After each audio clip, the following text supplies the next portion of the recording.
엘란세와 아테콜, 스컬트라 모두 콜라겐 유도제이기 때문에 어떤 것을 어디다 써야 될지 의사들도 헷갈리고 환자들도 헷갈립니다. 저는 이 세 가지를 모두 오랫동안 써본 사람으로서 어떨 때 어떤 것을 써야 될지 어느 정도 정리가 된 상태이기 때문에 영상을 만들게 되었습니다. 제가 벨라피라고 아테콜을 쓴 지는 지금 한 7년 정도 됐고요.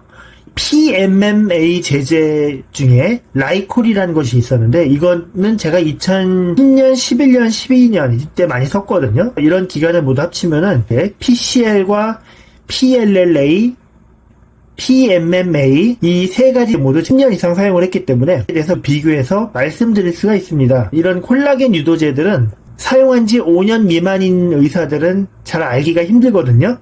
세 가지 모두 10년 이상 써보고 굉장히 많은 환자를 겪어본 사람만이 정리해서 말씀드릴 수가 있습니다. 우리나라에는 스컬트라가 먼저 들어왔고요. 스컬트라는 이전에는 없었던 굉장히 혁신적인 제품이었습니다.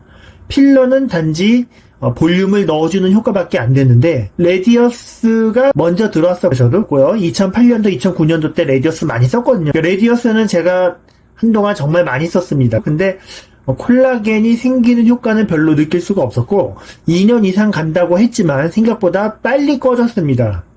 그렇지만은 스컬트라하고 라이콜, PMMA 그 제품이 들어오면서부터 레디어스는 점점 안 쓰게 됐죠. 스컬트라가 들어오고 나서 1년 반 정도 지난 후에 엘란세가 런칭을 했습니다. 엘란세도 약간 레디어스 같은 느낌이었거든요. 뿌연색 겔에다가 콜라겐이 생긴다.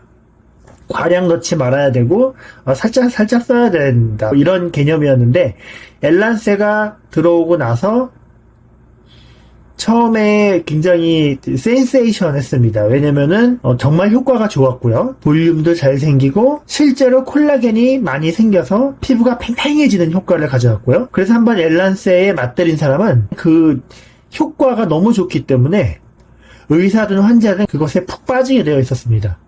하지만 스컬트라나 아테콜, 라이콜 이런 것들과 달리 엘란세는 종종 이제 부작용에 대한 이야기가 나왔는데 그만큼 다루기 힘든 재료였던 거죠.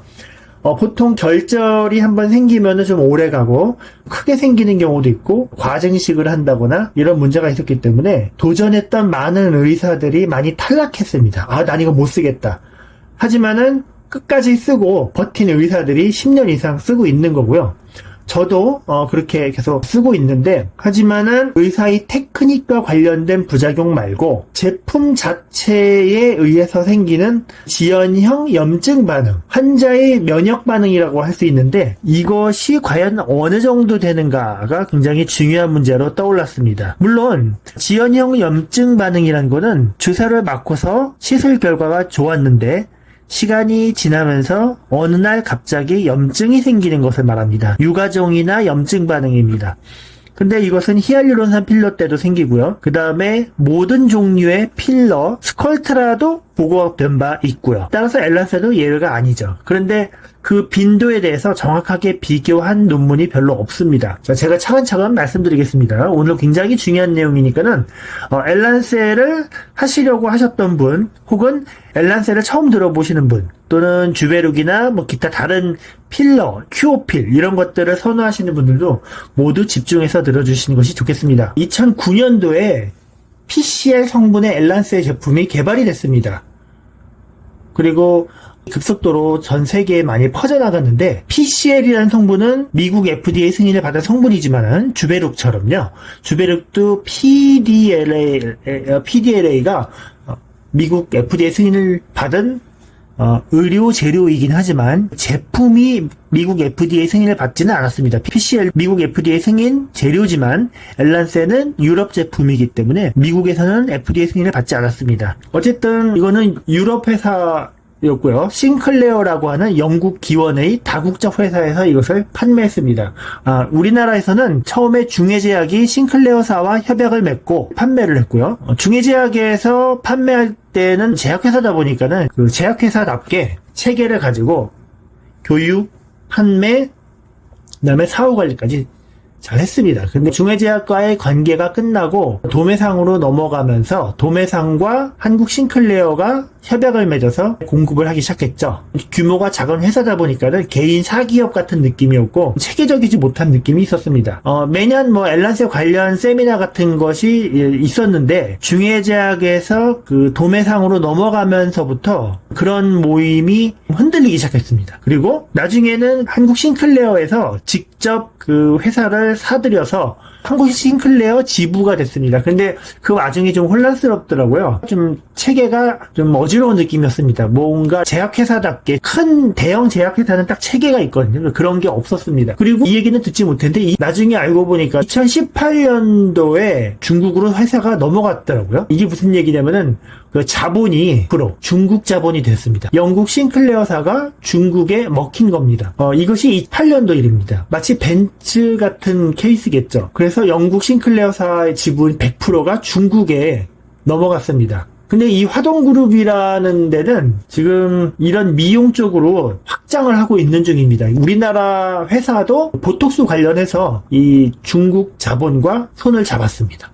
제가 엘란셀을 2012년도부터 썼기 때문에 그 유가종이라든지 염증 케이스가 2012년부터 18년도까지는 없었습니다. 근데 2018년도부터 2024년 사이에 뜨문뜨문 생기기 시작을 했고요. 그 다음에 팬데믹을 거치면서 코로나가 발병하고 나서 코로나 백신 맞고 염증 케이스가 조금 더 늘어나기 시작했습니다.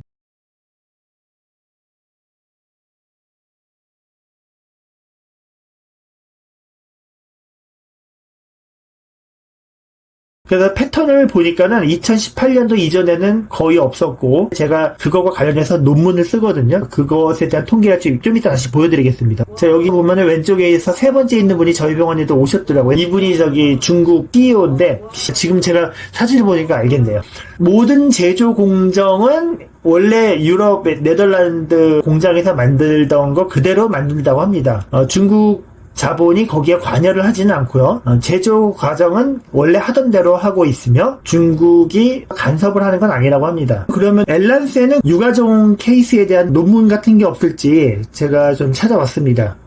2017년도에 우리나라에서 보고된 논문입니다. 엘란셀을 하고 나서 3년 후에 이물 반응에 의한 유가종 발생 케이스가 있습니다. 여기 오른쪽에 보시면은 요 흰색 알갱이들 있잖아요. 이런 것들은 엘란셀 파티클들이고 이거는 제가 현미경으로 직접 찍은 겁니다. 이 좌측에 있는 거는 지방 조직을 포함해서 엘란셀 유가종이 제거된 모습이죠. 초음파에서 보면 이렇게 보이고요.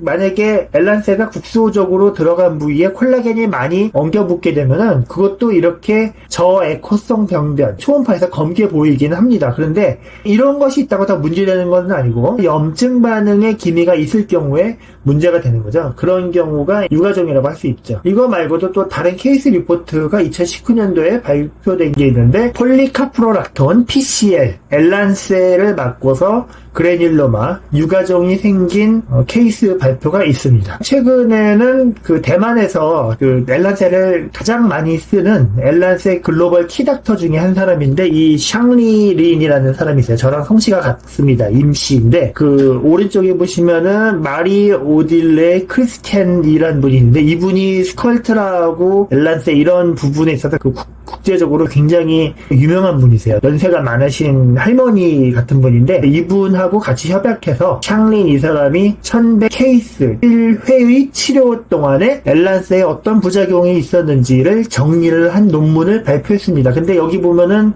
유가종이나 그 지연형 염증 반응은 거의 없다고 이렇게 기술을 했는데요.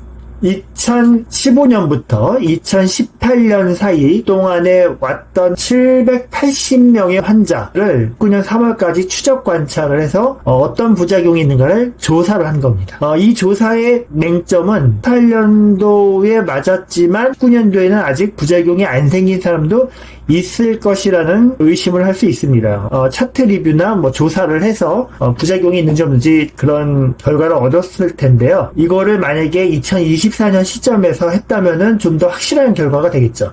어쨌든 780명의 환자를 1111회 했고, 이 중에서 한 사람당 5cc 정도 5개를 썼다고 합니다. 엘란세 맞으면은 대부분이 2주 미만의 부종이 있잖아요. 2주 이상 부종이 좀 길게 지속된 경우가 50명 정도 있었다. 근데 많이 맞은 사람들이 그렇게 부종이 있었다는 뜻이죠. 한꺼번에 많이 맞았거나 혹은 여러 번에 걸쳐서 토탈 맞은 개수가 늘어났거나 뭐 그럴 수가 있죠. 그런 케이스가 부종이 조금 더 오래 지속이 됐다, 이런 얘기고요. 이 사람이 올리는 발표한 그 비포 애프터 사진 보면은 한꺼번에 15cc까지 쓴 사람도 있고 막 그렇습니다.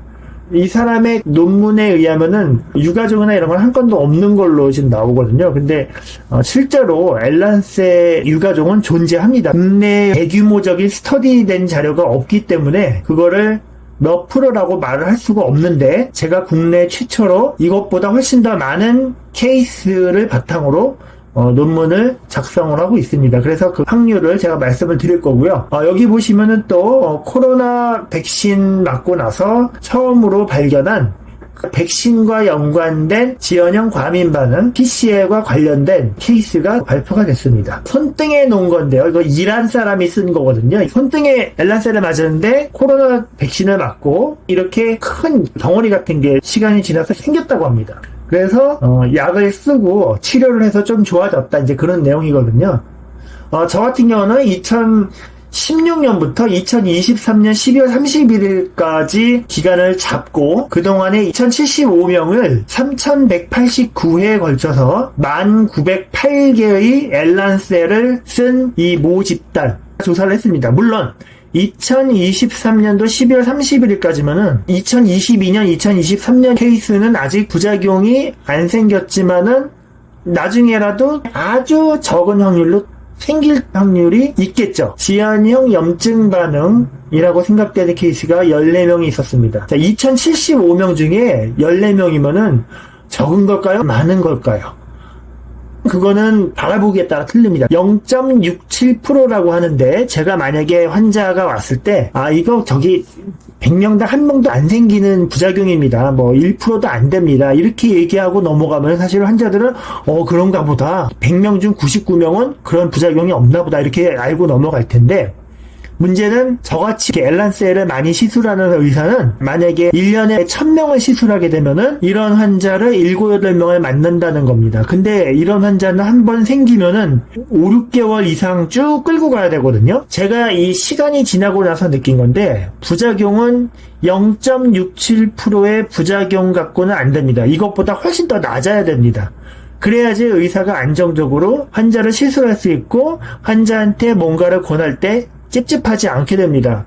근데 이런 통계는 제가 겪어보지 않은 이상 10년 전에 미리 알 수가 없는 거고요. 이제는 말씀드릴 수 있는 겁니다. 1075명을 다시 부작용이 없는 그룹과 있는 그룹으로 나눠봤습니다. 전체 환자 중에서 남자는 443명, 여자는 1632명이었습니다. 물론 여자가 4배 더 많죠. 그런데 남자는 이런 염증 반응이나 그 유가종 케이스가 한 건도 없었습니다. 근데 여자는 14명이 있었고요. 부작용이 없는 그룹과 있는 그룹의 그 평균 사용량에 약간 차이는 있지만 2061명과 14명을 비교하기에는 너무 차이가 크기 때문에 이건 큰 의미는 없어 보입니다. 그런데 이 14명의 평균 나이가 50세였습니다.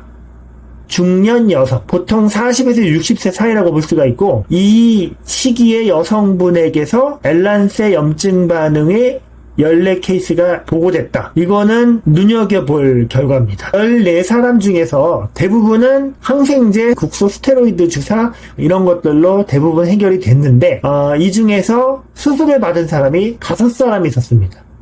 저기 오퍼레이션이라고 써있죠. 5사람이 수술을 받았고, 한 사람은 유가종이었지만 수술을 받지 않고 치료가 됐습니다.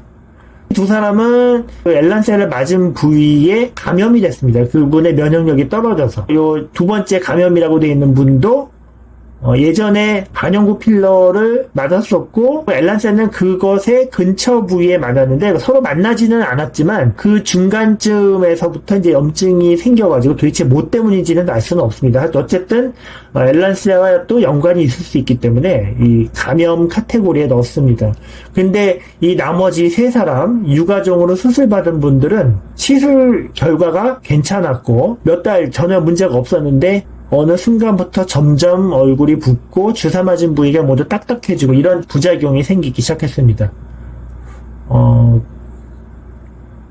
근데 공교롭게도 그 시기가 2018년부터 22년 요 최근 4년 사이에 생겼습니다. 그래서 수술이 사실은 어렵습니다. 왜냐면은 엘란세를 주입할 때 한 군데다가 덩어리로 넣는 것이 아니라 이렇게 여러 군데 잘게 쪼개서 넣기 때문에 유가종이 생길 때도 복잡하게 생기거든요. 그렇기 때문에 수술도 쉽지는 않습니다. 그래도 만졌을 때 덩어리가 확연하게 구분이 되는 경우에는 이렇게 살짝 절개를 해서 없앨 수가 있습니다. 제가 같은 시기로 스컬트라고 한번 비교를 해봤습니다. 1500명 정도를 했고 치료 횟수로 치면 4000회가 넘습니다. 인당 평균 치료 횟수가 2.75, 3번 가까이 되죠. 유가종이나 지연형 염증 반응이라고 확인된 사람이 2사람 있었습니다. 한 분은 시간이 아주 지난 다음에 생겼었다 오신 분이 한 분 있었고, 한 분은 제가 초기 단계부터 목격을 해서 바로 치료에 들어가서 지금은 거의 다 해결이 된 상태입니다. 빈도수로 치면은 엘란세보다 훨씬 적죠. 그 2사람 중에 한 사람은 사실 좀 불분명하거든요. 워낙 이제 우리나라 사람들이 여기저기서 필러를 많이 맞기 때문에 과연 스컬트라 때문인지는 모르겠지만 이제 그분이 그렇게 말씀하셔서 그렇다고 생각을 하고서 여기에 넣었습니다. 그 다음에 PMMA 제제 라이콜 쓸 동안에는 단 한 건도 없었고요. 2017년도부터 24년까지 이 PMMA 제질, 아테콜 벨라필 요거를 2000개 좀 넘게 썼습니다. 682명 중에서 지연형 염증 반응으로 의심되는 사례가 딱 한 케이스 있었습니다. 이분이 해외에 사시는 분인데 사진을 보내왔습니다. 그 주사 맞은 부위가 올록볼록하게 올라왔다고 하는데 여드름 염증 난 것 같이 보이더라고요. 해상도가 좋지가 않아서 정확하게 확인을 못했고 항생제 처방을 보내드렸습니다. 만약에 이분을 포함하면은 0.14%라고 할 수 있는데 이분이 만약에 없다면은 확률은 현재까지는 제로인 거고요. 알코올 쪽은 부작용이 거의 없습니다. 오래가는 부종도 없고요. 그 다음에 얕은 흉터에 넣어도 될 정도로 피부에 얕게 놔도 안전합니다.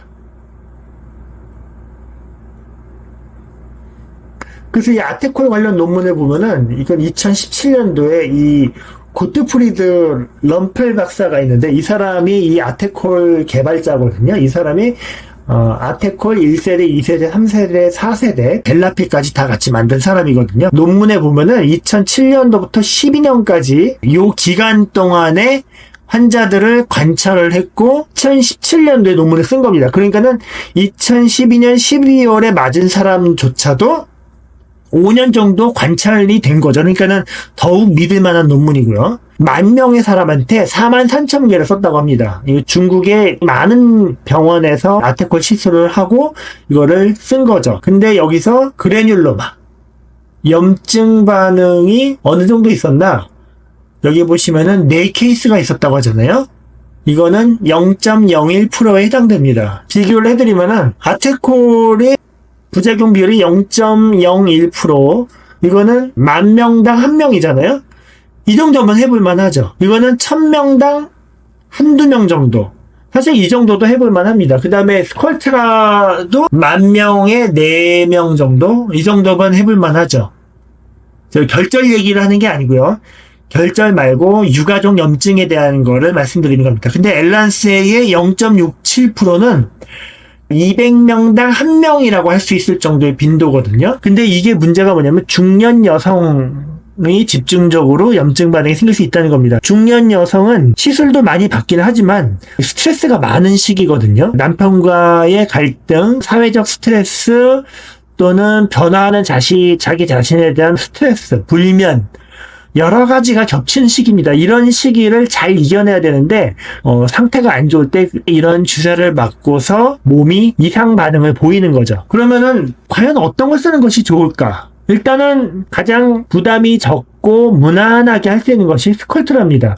볼륨 효과도 어느 정도 있고 그래도 가격도 아테콜에 비하면은 괜찮은 편입니다. 지속기간도 길고요. 아테콜은 볼륨 효과가 좀 작은 것이 단점입니다. 볼륨 효과가 작기 때문에 가격이 비쌉니다. 얄밉게도 아테콜은 주사기 한 개에 0.7cc 밖에 안 들어있고 그것이 볼륨으로 되는 거는 한 0.5cc 정도도 채 안 되거든요. 그렇기 때문에 이마 같은 경우 시린지를 5개를 쓰더라도 필러 한 2cc 맞은 정도 볼륨밖에 안 되기 때문에 좀 많은 볼륨을 기대했던 분들은 실망을 할 수가 있습니다. 하지만 5cc를 2번 맞고 이렇게 하게 되면은 볼륨이 누적이 되면서 효과가 오래 가겠죠. 아테콜은 보통 2번 정도 하는 것이 맞고요. 비용이 엘란세나 스컬트라보다 배로 나오게 됩니다. 대신에 오래 가고 안전합니다. 스컬트라는 한 번에 한 병씩 3회, 그러니까는 3바이알 프로그램, 볼륨이 적거나 얼굴이 전체적으로 교정을 해야 되는 분이면은 2병씩 3번 하니까 6바이알 이렇게 되겠죠. 엘란세는 볼륨 효과는 정말 잘 나오거든요. 이마를 할 때 막 30cc만 하더라도 웬만큼 반짝반짝 빛나는 효과가 나오고요. 좀 자유자재로 얼굴을 튜닝할 수가 있습니다. 제가 엘란세를 지금도 물론 남자들한테는 많이 쓰고 있습니다. 근데 엘란세를 참 좋아했는데 저도 이제 사람이다 보니까는 제가 만든 이런 통계를 접하고 나서 아무래도 좀 더 조심할 수밖에 없다. 그래서 저는 꼭 경고를 드립니다. 특히 중년 여성분이 오셨을 때 확률상으로 이런 정도의 확률이다. 그냥 겁을 들이는 것도 아니고 뭐 일부러 이 시술을 배척하려는 것도 아니고 그냥 있는 그대로 말씀드립니다. 자, 가격은 그래도 엘란세가 스컬트라보다는 조금 더 나오지 않을까 싶습니다. 왜냐면은 얼굴 전체 시술하는데 스컬트라는 3바이알이라고 했을 때 엘란세는 한 5개 정도 필요하거든요. 엘란세가 효과는 좋은데 염증 반응이 있기 때문에 조심스럽습니다. 그리고 또 한 가지 여러분들이 꼭 아셔야 될 것이 여기 TG라고 하는 거는 유리 전이 온도라고 합니다. 유리 전이 온도가 뭐냐면은 어떤 물질이 약간 느슨해지는 시점. 그 다음에 TM이라고 있잖아요. Temperature Melting. 이거는 녹는 점입니다. 녹는 점. 여기 보시면은 주베룩, 아테콜, 스컬트라는 녹는 점이 높습니다. 100도가 넘어도 전혀 끄떡없다는 거죠. 우리 얼굴을 100도 이상 가열할 일이 있을까요? 없죠. 그러니까 전혀 신경 쓸 필요가 없는데 엘란세는 녹는 점이 낮습니다. 써마지는 그 정도까지 올리진 않으니까 상관이 없는데 울세라는 부분적으로 이렇게 지지는 거기 때문에 온도가 여기까지 올라가거든요. 엘란세 맞은 부위에 울세라를 실제로 해보면은 별 영향이 없습니다. 하지만 제가 영상을 예전에 찍은 적이 있는데 테이프에다가 스컬트라, 엘란세, 주베룩, 아테콜 이런 것들을 넣고 울세라를 쏴봤거든요. 그랬더니 다른 것들은 괜찮은데 엘란세 입자 그 자리에 울세라 빔이 쏘였더니 거기만 딱 녹았습니다. 그런데 요즘에는 리프팅 장비들이 많이 생기잖아요. 그래서 벌크 히팅을 하는 장비들이 있는데 그런 히팅 장비를 너무 과도하게 하게 되면 벌크하게 얼굴이 온도가 이렇게 올라가면서 그 시술받은 엘란세가 한꺼번에 녹을 수가 있습니다.